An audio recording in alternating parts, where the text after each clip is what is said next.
Daddy అంటే పిలుస్తుంది చూడు.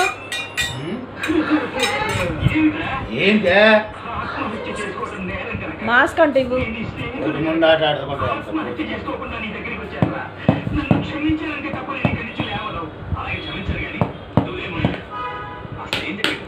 పగిలిపోతుంది ట్యాబు.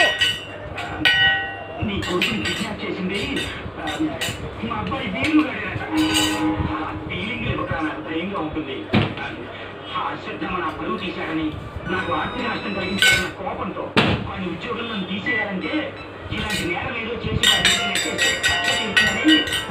మా వాడిని కొడుకుని దాని గురించి ఆలోచిస్తున్నాను. వీడు కొరతనంలో చేసిన అది నేరమే.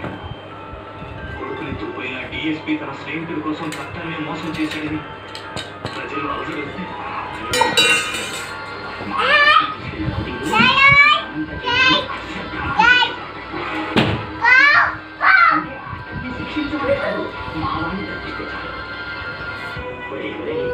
చిన్నప్పుడు బీదికి కొంచెం చదువుకున్నాను, ఎంత వాణి చేసుకోరా, నీ రుణం ఎలా తీసుకోవాలని అడిగేవాడిని.